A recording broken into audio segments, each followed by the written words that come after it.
Engineer, let's talk about the elephant in the room. For the engineering aspect, we do have many contractors in Sierra Leone who, first of all, some of them never sat to Becky. Talk less of WAS, or making it to the university and studying engineering. These are people who have understudied other people who have done construction. And in some of their cases, the people they understudied were also the same people, not trained and qualified and licensed engineers. Just people who go off of seeing other people and think they have the talent.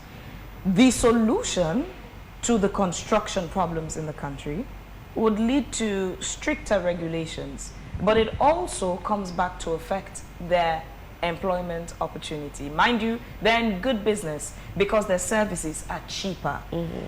What would you put forward as a recommendation in handling this very dicey situation? Because there are many. There really are many. They're in good business. And I'm glad you said it, because it's a business.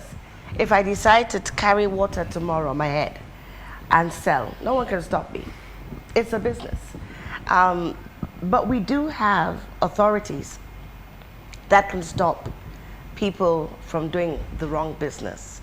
But then again, part of why we're here is to make the public aware that you can use authorized contractors or you can use non-authorized contractors. And the hope is that you use authorized contractors.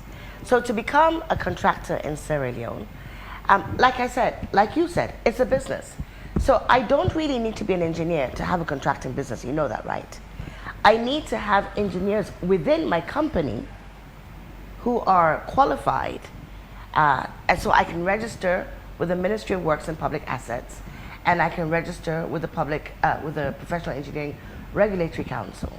If those people are part of my organization, I don't even have to be literate.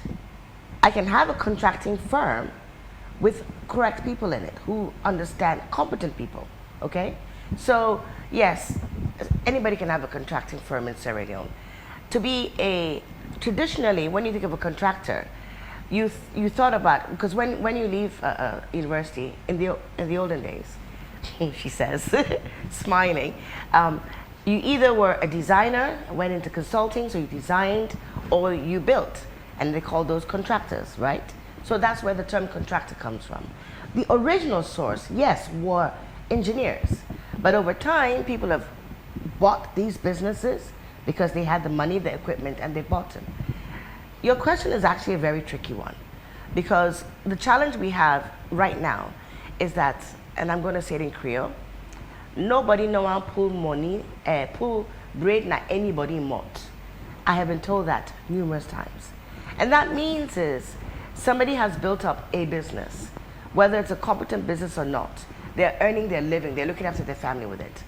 I don't want to be the one that's going to say, oh, you can no longer do this business. So we have that culture of turning and looking away, because we don't want to upset people, we don't want to be responsible for their downfall, unless it's really dire, or you know, we have that culture. But that culture is not serving us well. That culture is allowing people to die. And we need to then question ourselves, because back to what Mohammed was saying, it's the public. We're embarking on education. And I'm here, I come from a family of educators, both my parents were educators, but I never went into teaching because I don't have the patience. But I find that in doing what we do now, this is education. And it needs to go wider than today, because the public needs to understand that if you keep on using the wrong people, what did we say the last time? Round holes and square pegs. What was it? Square pegs and round holes. Right. If we keep on using the wrong people, we will keep on getting the same results. And doing the same thing over and over again, knowing that it's wrong, is what? Madness. So are we crazy people? We need to find a way out of it. I cannot give you a response. All I can say in response to your question is that we need to enforce laws. We need to be bold enough to say to people, you're not doing this correctly, and therefore we close you down. And that soriat where we get for people then because of their money, we need to understand that that soriat But get for them mommy there with their picking they die, or when their husbands don't come home. That sorry heart needs to be replaced with sorry heart for the right things, as opposed to sorry heart because somebody do the wrong thing.